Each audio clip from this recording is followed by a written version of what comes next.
Yeah, it's a Victory Monday edition of Mystery Relevant. Happy Monday, everybody, as the Packers come back, score 18 points in the fourth quarter to beat the New Orleans Saints at Lambeau Field in the home opener, a final of 18-17.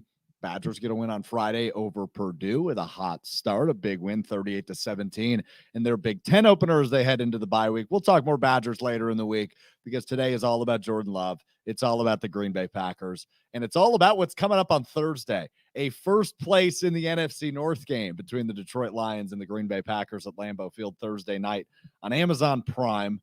By the way, total side note before we get into my notes. Amazon Prime, not a fan of the Thursday night football thing. I like the booth. I like not Collinsworth. I like Al Michaels and Kirk Herbstreit together, but that's a total side note for another day. Packers win, and that's what matters. We'll dive right in to Strouf's notes. Jim Rutledge will join us in about 10 minutes. We'll talk a little Packers, but we'll also have a very respectful conversation around his Chicago Bears. All right, note number one is too little, too late, except when it's not. And the Packers' comeback effort in the fourth quarter yesterday was really impressive. Jordan Love threw some really nice passes, even a couple that were dropped when Jaden Reed ran right into a Gatorade container on the sideline in the fourth quarter that ultimately led the Packers back into the game and ultimately let them win it. However, the defense, which played well for a majority of the game, allowed the Saints to drive down the field with a backup quarterback in Jameis Winston. And 46 yards should be a gimme in the NFL. Just wasn't a gimme yesterday. I was at the game. I was sitting in the end zone in which that kick was kicked in that direction. I swore it was good. I put my hand in my head in my hands. Yeah, thank you very much. And then I heard everybody start cheering. I thought he made it, but he missed it, and ultimately it allowed victory formation to come out for the Packers. Sometimes it breaks that way. Sometimes it breaks in your favor. I'll say this: as good as Anders Carlson has been, the Packers rookie kicker in 2023, I'm glad it wasn't him in that scenario. I'm glad it was just they put the ball in Jordan Love's hands, and he just needed to kick an extra point to ultimately have the go-ahead score to win that game for the Packers. So that was really impressive. That moves us right along into note number two, which is the tale of 2 weeks, and this is the youth movement, the inexperience, everything coming to fruition. Last week was a meltdown. 3 really good quarters into a bad fourth quarter. This week was a reverse meltdown. 3 really bad quarters into an incredibly impressive fourth quarter by Jordan Love and company to ultimately win that game. The tale of 2 weeks was wild to me. I mean, it was completely opposites, and it worked in the Packers' favor to move them to 2-1. I can't emphasize how impressed I was by Jordan Love in the fourth quarter because I was not impressed by him in the first 3 quarters against the New Orleans Saints. But fourth quarter, J. Love wanted the ball in his hands. He rushed one in. He threw one to Romeo Doubs. There was that weird 4th and 2 early in the fourth quarter where I thought that was probably the game where they weren't able to convert it. Probably should have just taken the points. They didn't. It still paid off. How about the ballsy and gutsy decision by Matt LaFleur and the analytics team to go for 2 in that scenario? That would have been dicey had they not converted that, but luckily they did. All the momentum was in their favor in front of the home crowd. But it was a wild game. Gutsy call, gutsy game. Packers find a way to grind it out in the home opener, which sets up a really fun Thursday night game, as I mentioned at the top, which is going to be for the lead through a quarter of the season for the NFC North. Both Detroit and Green Bay are 2-1 on the season. Whoever wins Thursday has got sole possession of first place, 25% or so. Math, not my specialty, through the season. Exciting stuff there. Note number 3 is just a typical overreaction Monday note. I think we can say it. I think I'm ready to say it. I think Jordan Love is it. Now, he's not Aaron Rodgers. He's not Brett Favre. He's probably not to a Hall of Fame level quite yet.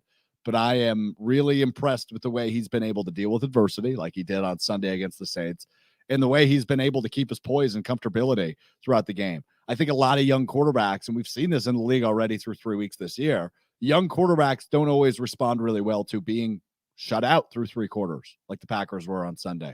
We're down 17-0 entering the fourth quarter. And they found a way to respond, and he found a way to essentially grab the bull by the horns, take command of the ship, and will them back into that game.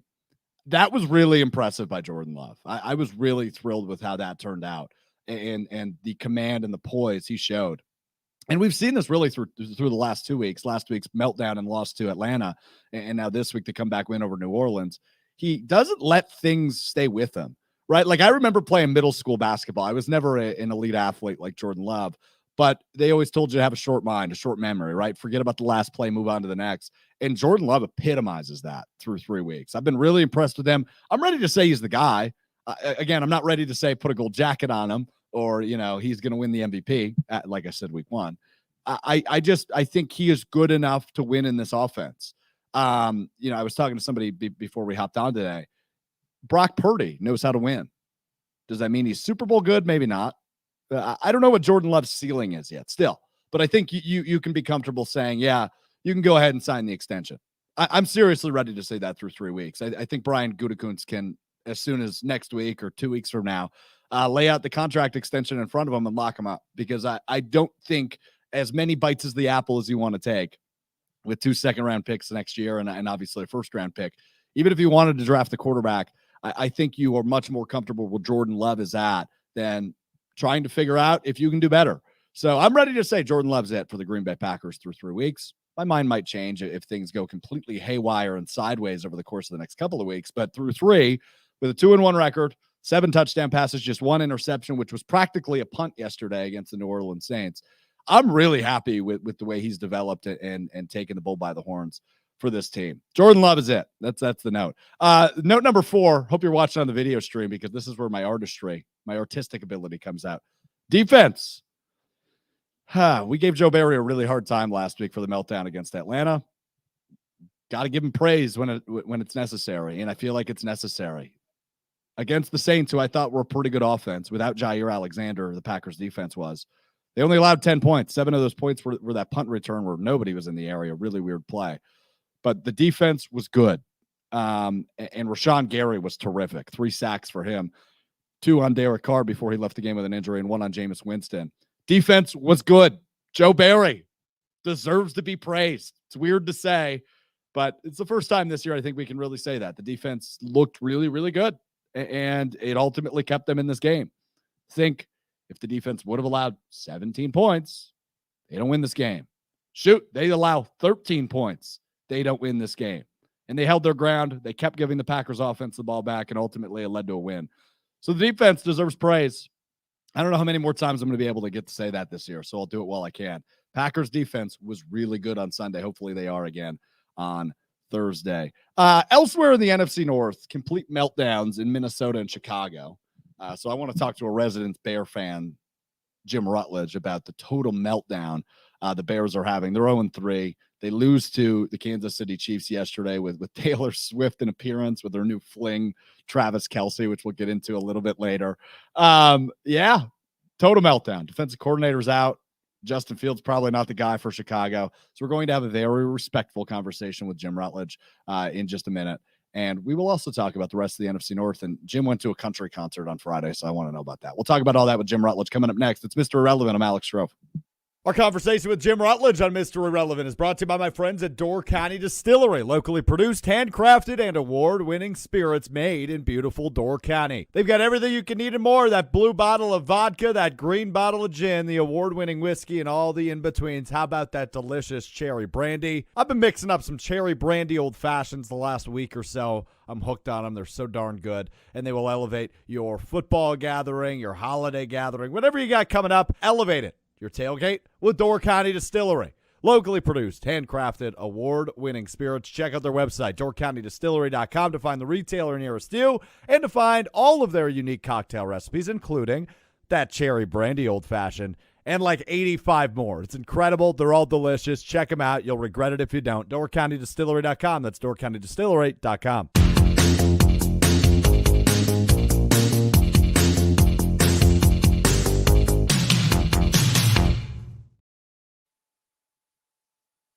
All right, my buddy Jimmy Rutledge joins us now here on Mr. Irrelevant. I got like 87 things I want to go through with you.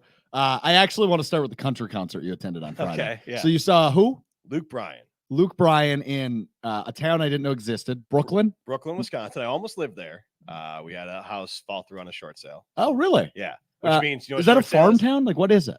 I guess it's a small town. It's really honestly just like Oregon should just annex it. They don't have, I don't believe they have a middle school or a high school. You're always problem solving. Yeah. They should just annex it. Because like there was twice. Once we looked at a house, so short sales, like we put a house that the bank owned and put an offer on it, and the bank just said, "Now we're just going to put it on the market." So like that fell through for us because we're almost living in Brooklyn, and there was another time we wanted to live there, but the busing, the Oregon school district didn't come out to where we were, so we couldn't get the kids on the bus for the ride home. So I like Brooklyn; it's a nice little town. But yeah, I would say I guess farm town. It's not very big.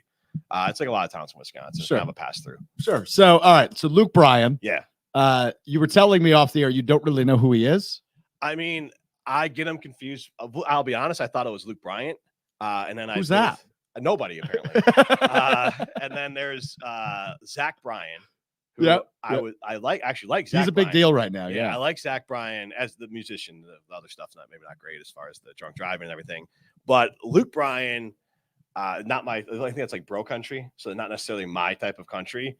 So I didn't know a lot of the songs. My kids were very excited. So one of the reasons I wanted to go is like my kids think I'm cool now. Oh, okay. Because both my girls because my wife likes country music a lot. So we went, we saw, she knew all the songs. I think I heard one on the way out because we left a little early because people were getting after it, which good for them. And it was super muddy. And it was like 11 at that point. I'm old. I'm like, I've had enough of a concert where I don't know any of the songs. My wife was good to go. So we got in front of the traffic because I didn't want to sit in a muddy field with 20,000 people trying to get out of there because Brooklyn's not built to handle 20,000 people. So I'm like, either I can be home in 5 minutes because that's how far we live from Brooklyn, or we can be home in like 2 hours. And I was like, let's just get out a little early. Fair. But there was one song, 1 margarita, 2 margarita, 3 margarita shot, which honestly just felt like an attempt. I can't say I know that one. Like Jimmy, it was honestly like a Jimmy Buffett vibe to it. Okay, like he was just trying to be Jimmy Buffett. So he sings. I think the only one I know is the one that goes, "Yeah, that's my kind of night." That's Luke Bryan, right? I think. So, okay, great. Glad we're on the same page. He was doing it for a good cause, like farm tour. He raises money for I think Second Harvest. Oh, cool. So it's like a tour of certain like farm communities in the Midwest. He came, I think, to Marshall, or someone in this tour came to Marshall a couple of years ago. So he raised the money. So cool. It was good. All right. And I didn't buy a ticket, so I didn't raise any money. When's the last time you bought a ticket to anything? Man. It's been a long time. I hate it if I have to do it. It's honestly, it would be anything for like the kids. Because honestly, even like I took the kids to like a Sesame Street on Ice, but I got free tickets to that. You live a very privileged life. I do, because I've seen Morgan Wallen and Luke Bryan. I don't know who they are as far as like their songs. They're like two of the biggest country names. And I haven't paid for either one of those. I was disappointed I wasn't in the VIP or suite area. I had to stand. Oh, you were disappointed? Yeah. Just a tough life be amongst the regular folks. I just know everybody either listening to this or watching this is like, God, that guy's such a dick. Like, he's the worst. No, I don't ask. If someone called and gave them to me. Hey, Jim, you want more free tickets? Yeah, I don't know who he is, but I'll take them. You know, people like me. Yeah, people like you. People like you. Let's talk Jordan Love. I've been teasing. I want to have a very respectful conversation around the Chicago Bears. We'll do that in a minute. I want your take on Jordan Love, though, because we talked last week, and I think we were on the same page. 7 of the 8 quarters after the Atlanta game had been pretty good for Jordan Love. Now, through 12 quarters, he had 3 really rough ones, but had a really nice fourth quarter, leading that comeback yesterday against the New Orleans Saints. So where's your head at with Jordan Love? Like game manager, can he be better than that? Do we know what his ceiling is yet? Where's your head at on it? I don't know if we know his ceiling yet. I would say I don't think his ceiling. I don't think he's next Aaron Rodgers. Just from the idea that, I mean, Aaron, when he was still felt more explosive when he first arrived. This is not Jordan's first rodeo. He's been in this offense for a long time. Yep. So like expecting exponential growth might be a little bit crazy because the hardest parts are knowing the offense and knowing your personnel and having the same coaching staff. Like look at the teams that fail. I mean, look down to Chicago. You probably could look at, I would say they're on an average of almost like a new head coach every 3 years, and they're drafting a new quarterback every 4 years. I know Mitch Trubisky, I think, had 3 offensive coordinators and 2 head coach. Wow. Justin Fields is on 2 offensive coordinators and 2 head coaches. You go back to Jay Cutler, I think, had 7 offensive coordinators. So here's what Jordan Love has going for him. The Packers organizationally are a very strong organization. Coach LaFleur knows how to coach talent. So stable, yeah. He's going to get the most. Like, here's the thing. Chicago with Justin Fields, they've gotten the absolute least out of Justin Fields possible. I think they've ruined him. The Packers are going to get the most out of Jordan Love. Like, if Justin Fields played for the Packers, I think Justin Fields would be a damn near Hall of Famer. Now with Jordan Love, and that's honestly just speaks to how they just have a system of how to develop these guys. Now, Jordan Love, I think, is a good player. He feels more like Brock Purdy. Now, Brock Purdy, you win a lot of football games with him. You could win a Super Bowl. Like, you can win a Super Bowl with Jordan Love. But I don't think you're going to win a Super Bowl because of Jordan Love. So I think if you are like the 49ers or the Lions, you build it up around him, I think he can get it done for you. He's because like what? He's the last non-Bear games, I think he's right around 6 yards per completion and right around 50% completion percentage. So he's tough. He's not afraid of the moment. He's physically able to make some good throws, but I think he's one of those guys, much like Goff or Jimmy Garoppolo or Tannehill, all these guys in his system, Brock Purdy, you can win a Super Bowl with them. Hell, Eli Manning got 2 Super Bowls. That's true. Like, you can still win Super Bowls with these guys. I just don't think you're going to win because of him. I think that's a fair take. So that's the way I look at him. Yeah, I wouldn't disagree with that. I mean, through 3 games, hopefully that changes. Now, you mentioned Packer fans will go with the 2 guys you were going to win because of. Yeah, very true. Now you're going to go to a guy who I think is going to be good. Like, he's definitely a good quarterback. Now, can they do what they didn't do with Rodgers and put the right pieces around him consistently? Now it comes back to that contract. Yeah. Now you have to pay him. Like, this is the one thing that if he's good, now you got to pay him. Now you don't have the luxury. Do it earlier. Pay it, yes. Because I think I said it in the open. Like, I think you can comfortably say he's at least it for now. Yeah, jump in with 2 feet. Yeah. Because the point of why not, like, if you try to, like, if you want to draft a quarterback in a few years later on, that's smart. I think that's always smart. But I would say jump in with Love, sign him for 4 or 5 years, because if he hits, it's a steal. But you're paying him early enough that even if he doesn't hit, maybe you overpay him for a year or 2, but then the contract's even out. Yeah. I did some research for you. I'm going to give you a stat you can use on your show, Rutledge and Hamilton, which is weekdays 4 to 6 on ESPN Madison. I know you like to throw little slander shots here and there. Yeah. So anybody in the NFL that has thrown more than 2 passes this year, nobody has a lower completion percentage than Jordan Love. Really? Anybody that has thrown over 2 passes, I believe Tyrod Taylor for the Giants, I think he is now, he's 3 for 5. So that's 60%. The other part to watch for it is that he's not like he's bombing it down the field. Like, the 2 things combined for me, which again doesn't say he's bad. It just says that, like, he's got a ceiling here of, like, he's not like, I know they won that game against the Saints, but like, he was given, like, I'll put it like this. I'm gonna talk about this on the show. The Packers defense, for as much crap as they got for the Atlanta game, they're great yesterday. They're why they won. Oh yeah, I agree. Because they locked it down, and Jordan Love and that offense got countless cracks because now, because I'm not gonna be like Derek Carr got hurt and they won. I mean, that's clearly probably why they won, but they locked down Jameis Winston, who's not some bum. Right. They didn't do anything. And so Jordan Love got crack after crack after crack, and they finally broke through. And I think it's, again, for him, he's not rattled. I just don't think he's going to be a superstar, but I think he can win a Super Bowl with them. Interesting. I tend to agree with everything you said. And yeah, I said that in the open too. I think the defense, this was one of the situations where you put so much investment into that defense where they might need to win you some games. And I would say yesterday it works in their favor. So it was a good performance. All right, let's do this because I know you're pissed off and disappointed at your Chicago Bears. I'm already through all that though. But you're through the 5 stages or what? Seasons are already this point. I've just come to acceptance. So did I read a tweet correctly that you're giving up on the season? Like you are changing allegiances? I said that off the top of my head, it was more of like, I'm doing a trial separation for this year. I had the Chiefs on the side last year, and they make me happier than the Bears. This was kind of an arranged marriage by my father. We were young when I got connected with the Bears, and I just want to explore what it would feel like to root for a team like the Chiefs. Now, I've liked Chiefs for a long time. Yeah, I liked them when they drafted Patrick Mahomes. I was a huge Patrick Mahomes fan at Texas Tech, and then I got a chance to go down to the Super Bowl when they were down there for his first Super Bowl. Or no, I'm sorry. It was the one that he lost, I believe, to Tom Brady. Yeah. But I still was down in Miami for that. I was rooting hard for them last year. He's so likable. The Chiefs, and they got Taylor Swift. My kids are excited. I say we're going to root for the team now that Taylor Swift's on. Right. So obviously, I'm just done with the Bears this year. I'm done with the Bears for a while. I have to see something from the Bears to get me. I'm not like rooting against them. They're just I've cut off that appendage. It's still there. I feel like it's there. But like, I'm not going to acknowledge its existence for a while. So I'm going to be incredibly respectful. I'm not laughing at you. I'm laughing with you. Yeah. We're laughing through the pain together. That's how we cope. Yeah. You mentioned something earlier that has a ton of meat on the bone. You said the Bears have ruined Justin Fields. Yeah. Do you believe that? Yeah, absolutely. Because I would say it like this: they have gotten the least out of Justin Fields as humanly possible. We all saw him at Ohio State. Yeah. And we're seeing CJ Stroud and Justin Fields, by all account, at Ohio State. Look, he was the number 2 recruit in the country behind Trevor Lawrence. He went to Georgia. Then he went to Ohio State, and he was just behind Trevor Lawrence as far as a player. The Ohio State's offense, clearly, obviously, you get some help, but by all accounts, works really hard, super smart, super athletic.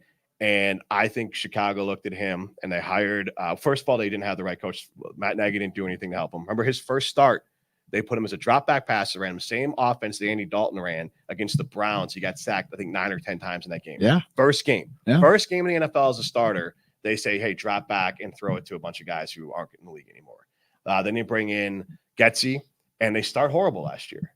And they try to make him drop back passer, run this Packers 49ers offense, which is very precise, timing, quick reads, rip, get it out. And anyone can do it, except for maybe a guy he's better suited for like a Josh Allen, Cam Newton offense where, hey, bomb it deep, cut it short, or run. And they didn't, he is a smart guy, but he's not a quick processor.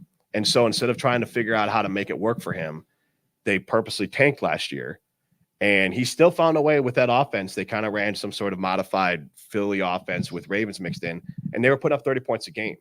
And then they saw that and came back this year and said, we're going to stick him right back into that old school, Packers 49ers offense, which he's just not equipped to run. And so maybe the processing would have held him back, but there's no reason he shouldn't have been Jalen Hurts, Lamar Jackson, Josh Allen, at least maybe a lesser version of those. Improviser. Yeah. Cam Newton. He can bomb it deep. He's really good on deep throws. Last year, even, he was one of the best deep ball throwers as far as completion percentage. And they just took it all away from him. And they beat into his head of, you change your steps, you change your mechanics, you change all this stuff.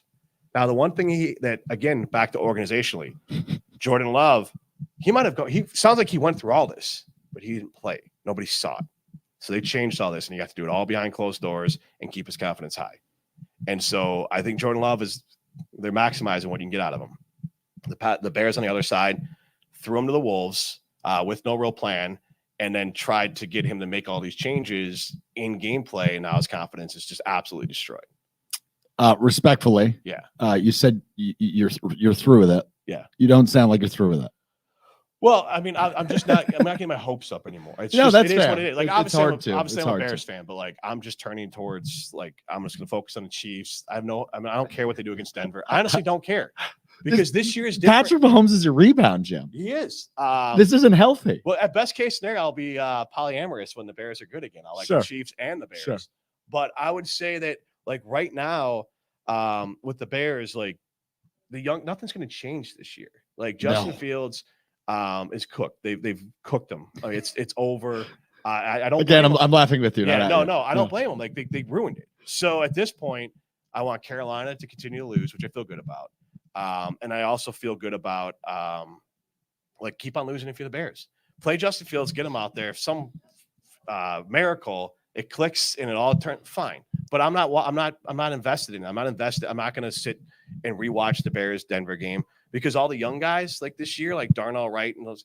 What am I going to watch the right tackle play? So the young guy, I still be excited about DJ Moore and Edmonds and Edwards and all these guys next year if they get a quarterback or whatever. But right now, the season's done. And I'm just waiting to see, are they going to fight? Who are they firing? How many people are they firing? And just get through the year. And then you start over. They still have a boatload of cap space. They have 2 first-round picks. They have 2 second-round picks. You probably can trade Fields for something at the end of the year too. And so even if it's the 5th rounder, so you get another pick in there, or you just keep Fields in there and run him out there until the rookie's ready. But wow, because here's the other part of it. The one thing I will vehemently disagree with is the Bears made the right choice. They definitely made the right choice trading the 1st overall pick. Yeah. Bryce Young, Anthony Richardson, they ain't it. Maybe Richardson gets there at some point, but Bryce Young was the universal. They didn't miss on a franchise. If they get May or Williams, preferably Williams, they won. Because now they still got their quarterback. They got to see it all the way through with Fields, which means I feel like Poles will keep his job. But I feel because Eberflus, if you remember, this is really inside Bear stuff. Poles was hired. They had already interviewed Eberflus. Poles was given a choice of 4 guys to hire. Eberflus was one of them. The Bears brass, their hiring crew, didn't even bother to interview Mike McDaniel. I mean, I'll give you this rundown here. When the Bears had an opportunity to hire a coach, they had an opportunity to hire Bill Belichick. They passed on that. He was one of the, they just passed on that when he went to New England. They passed on that. They passed on Bruce Arians. They didn't even bother to interview Mike McDaniel. So they don't know what they're doing there. I think it's very similar to the Herb Cole with the Bucs. Good intentions as an owner. Doesn't know what he's doing. McCaskey's, they have good intentions. They want the Bears to be good. They don't know what they're doing. Maybe Kevin Warren, he's now in charge. Maybe he can at least keep the McCaskies out of it. But that's honestly the problem of it. It's like they have good intentions. They don't know what they're doing. That is fascinating. You have to luck into a head coach. No, you do. You do. No, I mean like the Bears do because they had Lovey. True. I think they've had one winning season since Lovey Smith was fired, and he was 10-6 last year. Wow. Yeah, it's purgatory. It's hell. Yeah. I don't blame you. The only saving grace I have is this is not the worst because when Trestman was here, they had Cutler, Marshall, a bunch of other guys. They were old and they kind of couldn't get out of it. This year, cap space, draft picks, you just fire everyone and hope you're hiring a new head coach that does a better job. Last thing on this, respectfully. Yeah. Did you expect to be saying the season's over in September? No, I thought honestly, I said 6 to 9 wins. I thought 6 to 9 wins was their win. What do you say now? 0. I mean, I don't know how they went in the football game. Yeah. I don't know. I mean, look at it. They're really bad. Tampa is average at best. Green Bay is likely an average. Green Bay is going to win a lot of football games and lose a lot of football games by less than 7 points. Yeah, I would agree. So I would say they are maybe they get on the lucky side of those close games and they get to 10 wins, or they get on the bad side of it and they stick at like 8 or 7 wins. But like those two teams smoked the Bears, and then you have the Chiefs who are obviously very good. I swear they were playing. It was like a homecoming game in high school. Yeah, a little bit. The Bears bit. are honestly like an FCS opponent in September. You just roll them out there, beat the snot out of them. I mean, Patrick Mahomes is throwing touchdown passes to Kelsey because he wants his girlfriend to see him catch a touchdown pass in the game. That is high school stuff. How wild is that, though? Like, Taylor Swift is the biggest name in the world right now, debatably. Yeah. And she's just like casually dating Travis Kelce. I love it. It's great. And the game she, of course, shows up at is against your Bears. Yeah. Like when she showed up, were you like, yeah, this is it. We're screwed. I mean, I knew it was screwed anyway. I know honestly, you did. But my only hope was that for that game, maybe they decided to just run the ball more with Fields and just run what worked. They didn't even have a chance to. And again, they were down. I think the Chiefs scored 21 points in less than 3 minutes. That's crazy. I mean, it's not complimentary football. Again, back to the Packers, complimentary football. They kept the Packers defense, stopped the Saints when Carr got hurt, and then Love and the Packers offense didn't have to go crazy trying to get points because they were able to just kind of live within their offense. Yeah. No, you're right. Does it make you feel better the Vikings also stink? I never really care about the Vikings. They really don't register for me. It's just funny because that was a team that, and you and I are on the same page on this, is like they kind of lucked their way into 13 wins last year. Yeah. Now they're 0-3. Yeah. And Kirk Cousins is probably, if not definitely, in his last season as a Viking. They kind of ripped it to shreds, got rid of Dalvin Cook, got rid of Adam Thielen, got rid of some of those defensive guys. Actually, I'll say like They're this. Horrible. I hope they win. I need the number 1 pick. Yeah. So I hope they win some games. But I would say that this sounds too optimistic. I'd still rather be like a Bears fan than a Vikings fan because I think their roster is further away. And now you have to walk away from Cousins. You don't know what you have. And if you keep Kirk Cousins all year, you're going to win some football games. Yeah. And now you have the 5th, 6th pick. Now you're drafting. Now, who knows? You don't know where the quarterback's going to be. You just don't know. But let's say I'd rather be the Bears than the Broncos. They're stuck with Russell Wilson's contract. Or be the Bears and the Jets. You got Zach Wilson and Aaron Rodgers, big time deal. Now, hopefully Aaron comes back next year and maybe that'll change everything. But that's not great. So there are some teams that still have it worse because they're tied to quarterbacks who are making a boatload of money. Now the Bears are going to go trade off Kyler Murray, and then the Bears will be screwed. Yeah, you're probably right about that. Big time money. They'll go get somebody who's just as unproven as Fields is, and they'll ruin him. And then it's just the beautiful circle Cutler. of life. Yeah, they've ruined everybody, Jim. Yeah, they've ruined everybody. Yeah, and it's kind of amazing to me, kind of like Cleveland has ruined everybody. Yep. The only saving grace is that the Packers were that for a long time. They were. The Patriots were that for a long time. Just before my lifetime. Yeah. Patriots were. I mean, sure. These teams were trash until you get the right person in there. And we found a way. Yeah.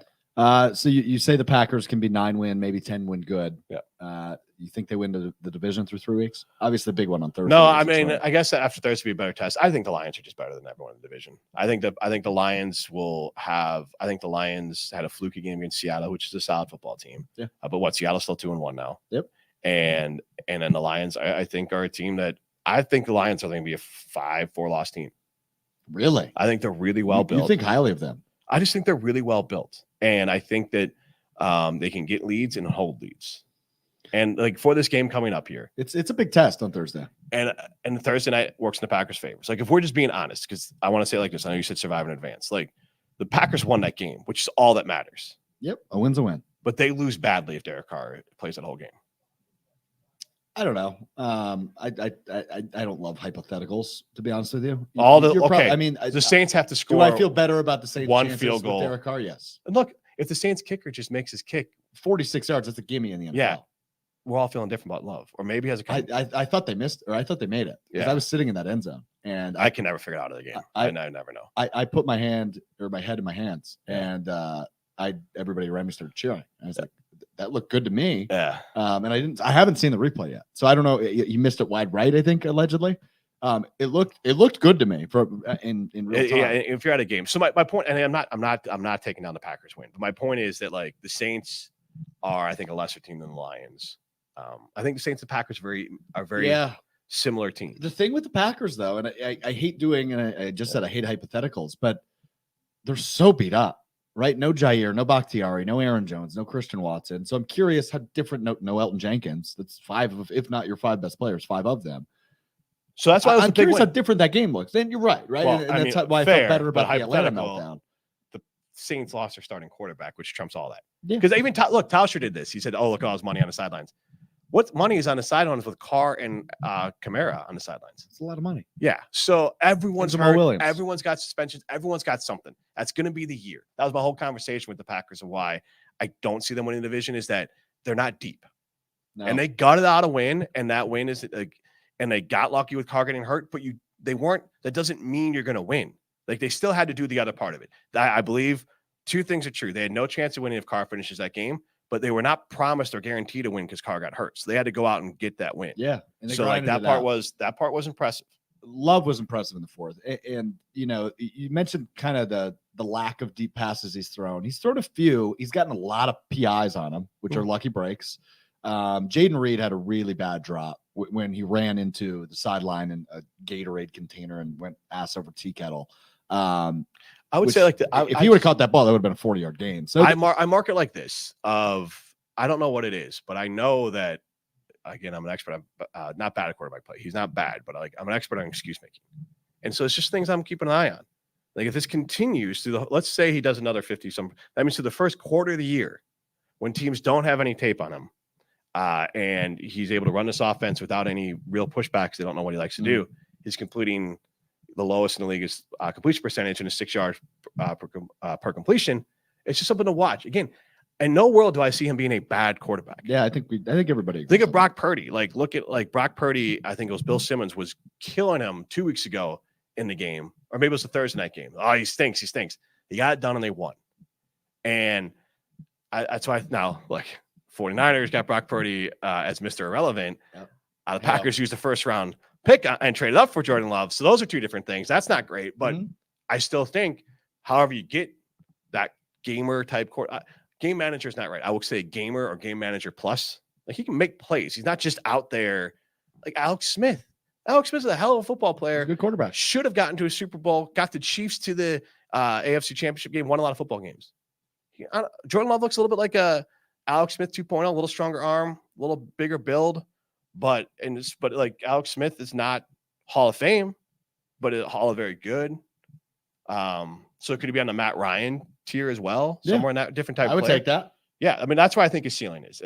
Just watching him eye test wise, pretty quick. No, you're right. You're right. Especially as a 4th-year QB. I keep making the joke that you should fit him for the gold jacket. I don't see that happening at least yet, unless he takes another. But maybe a Ring of Honor. Yeah, maybe. I mean, if he turns into Jimmy G and has a Jimmy G type career with the 49ers, but just longer. Yeah. That might get you. I mean, the Packers have a high standard, but that Yeah. might get you in the ring. Well, it's Pro Football Hall of Famers. It's only in the ring. Yeah, Okay, yeah. sorry. But they have their own Hall of Fame, and Yeah, it's so funny you that's what I bring that meant, up because yesterday was Alumni Day at Lambeau, and there was a bunch of former guys there. The Magic Man was there, got a huge Love applause. Mikowski. And Lynn Dickey was there, got a huge applause. So it's just like, yeah, those guys were fine. They were okay, but you know, it's. But I would say funny. like this, but just to the point of how fickle a quarterback play in the NFL can be. Don Mikowski has done more in the NFL than Jordan Love has. Well, yeah, but no, Don Mikowski. This is your co-host Matt Hamilton. This is his dumbass argument of like, I would take Matt Flynn over Jordan Love. No. I'm not saying that. I'm just saying that you don't know where the ceiling is. It's Sure, success isn't guaranteed. Success and growth isn't like this. Isn't Madden. Like you have good games now, you get an extra point. Yeah, you know, like so that's my whole point. No, like Jordan Love is better than Don Mikowski, but Don Mikowski had it. You can look it up. Yeah, He had one. My whole point was he had one amazing career. One amazing year, like outstanding. Then he got hurt and Favre came in, but like he had really a year where Packer fans like this is our Favre. And you can look around the league. And I don't think Jordan Love is that guy. He's too calm, too collected. But I think Don Mikowski had injuries that pushed him back some too. And then confidence got crushed. I think the Packers are too well structured to let that happen again. So again, I think Jordan Love is going to be a good NFL starting quarterback for a long period of time. And you can win a Super Bowl. You win a lot of games with him. All right, we'll check back in on this in a couple of weeks because I want to see if your pissed off meter has changed with the Bears at all. Your disappointment meter. I mean, let's not even get into the DC who God knows what he did. Yeah, I heard. I've been hearing rumors. The guy sitting next to me at the game yesterday said he had buddies that are cops and FBI in Chicago, so he was lighting me up about it. We're not going to get into. Yeah, well, I would say that seems to be a lot of wish casting for Packers. Correct, fans and he said, she said. So I'm no. Well, here's what Adam Schefter reported that it is a HR violation. And that that everything is being, it's a pretty, not a good, a bad HR violation, but it seems like whatever it was, some sort of internal thing that got him fired. That's why his lawyer went on the air when he did places in Chicago, said he's not under criminal investigation. Oh, he could be sued for personal liability. He might be sued by the Bears to get the money back. Dude. It does not look good. It's still not like, I'm not condoning it, but it sounds very much, true reporters are saying that it is because I just want to point this out. It's one of those things where nobody's saying that stuff if that one dude didn't make up that story. No, correct. And apparently there was some car in front of Hallis Hall, but that's that's because they were firing him. They needed they go through HR. And so that was like, hey, you're escorted out of the building, or these things are removed by someone that's not a member of the Bears. So that's like standard procedure of firing someone. I'm just gonna say this. Yeah. And this is to you, and I'm just gonna look right in the camera to any Bears fan that sees this. I'm sorry. I actually feel bad for you. Yeah. I can't believe I'm saying those words because I love seeing NFC North teams, miserable, but I feel bad for Bears fans. This is a really sucky spot. Yeah. And you are completely correct when you say they ruined Justin Fields. I think they did. He looks broken. And he goes on he says the thing that got taken out of context last week where coaching is holding him back and then he has to come back and shoot straight. And then Eberflus tries to, it's just a total. And it was, show. But for that one, not out of context, but they said, I'm playing too robotic. I just got to say blanket and throw it. I said, why aren't you doing that? And he says, I don't know, coaching. But I'm being overcoached. It was very clear. It wasn't, you shouldn't have said it, but it was very clear. He wasn't saying coaches are making me bad. It's saying, why are you being so robotic? Because I'm thinking too much about my steps and my throwing. And so it's coaching. But again, that's being in Chicago. That's part of it's not Jordan Love says that here in Wisconsin, it's all like, hey, Jordan's fine. So, and that's not making him good or bad. I'm just saying that that's just another little piece. But in the midst of everything last week, it was just that is. Here's how bad it is for Justin Fields. They're asking him, and he's honestly to the point now. He's so over it. But here's how he said. They said yesterday, he's to the point where he's like, I'm just happy to be alive. There's other things in life, guys. But they're like, are you, how's it feeling? All this kind of stuff. And he's basically like, I'm happy to be alive. That's where he's at. Man, that's how much they've broken him. Yeah, it's awful. It's a tough scene. All right, last thing for you. I ask every guest this. It's lazy and brilliant. Yeah. Who would you like to see on Mr. Irrelevant? The only asterisk is you have to help me make the reach. I can help you get Melvin Gordon. All right, great. Do the Packers play the Ravens this year? I don't think they do. They just play the Steelers out of the AFC North. Great. Melvin's a great guy. I've got lots of things we need to talk about with him. Seems like he's happier. Yeah. Well, who do the Packers play? Any Badgers coming? I'm trying to think. Of. Keanu Benton We get Keanu. will likely be that should be Steelers you. week. That's who you were booking before. So that one shouldn't be too tough. But yeah, I mean, I always like to look ahead at the Packers schedule because we had Zach Bond on the program last week. Obviously, a great linebacker during his time at Wisconsin, and he was hilarious. I told him I wanted him to get 3 sacks and lose. And he said, how are you going to say that after you asked me to come on your podcast? Nice. Luckily, it didn't hang up, so it worked out okay. But I do have, I just don't know how or why I have it. The other day I was looking through my phone. You ever do this? I'm like, I have Jay Billis's cell phone number. Why? I don't know. I probably booked him at one point. Did you do an event with him at any point, maybe? No, I probably booked him for like when I was producer. Yeah. And I'm guessing he maybe changed the number, maybe didn't. But come college hoop season, I'm going to do whatever I can to get him. I tried to I will share the information with you. Great. You're the best. Yeah. This is why we like Jim Rutledge. Actually, was I better about the Bears conversation than you expected? No. I wasn't dancing on your grave at all, was I? No. And again, honestly, like I'm 6 feet under. I can't even feel it. You can dance all you want. Yeah, that's fair enough. Jim Rutledge, you can listen to him on Rutledge and Hamilton weekdays 4 to 6 on ESPN Madison with the Olympic gold medalist Matt Hamilton. Jim, we'll do it again in a couple weeks. Appreciate you, buddy. Thank you. We'll wrap it up next. It's Mr. Irrelevant. I'm Alex Strouf. It's a short week, so we are back for Green Bay game day, live from the Tundra Trio in Green Bay ahead of Thursday night's battle between Green Bay and Detroit. First place in the division on the line in that one. Join me, Kyle Wallace, and Tori Lowe beginning at 4 o'clock on ESPN Milwaukee and 620 WTMJ. And we'll join in progress at 6 o'clock on 100.5 ESPN as we lead you up to kickoff. And you can join Homer, Gabe Neitzel, and Packers Hall of Famer Mark Tauscher immediately following the game. The first place NFC North game, for those of you keeping track at home. Coming up on Thursday, that's on ESPN Wisconsin and 620 WTMJ. Don't miss it. It's Green Bay game day, and then after the game, Green Bay game night.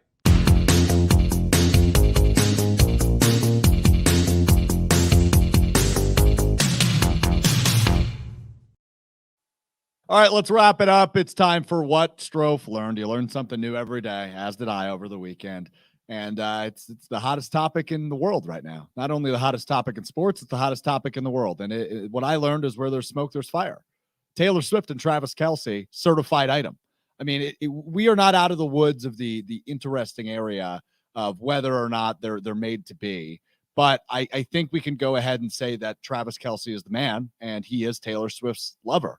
And I don't think in his wildest dreams he would have expected to be with Taylor Swift, as he was on a dating show called Catching Kelce, I think it was called. So never in his wildest dreams would he expect this. But I was very fascinated by his style after the game, as they were in like a convertible car driving down the street together, probably listening to You Belong With Me. But we've known all too well that Travis Kelce has interesting style. So I think this is a certified love story. After the Chiefs beat the Bears, death by 1,000 cuts, and Travis Kelce had like 15 touchdowns. I just think it's incredible. I'm all in on it. That was 11 Taylor Swift songs I worked in there, by the way. Well done by me. Not as cool if you bring it up. Fair point. But where there's smoke, there's fire.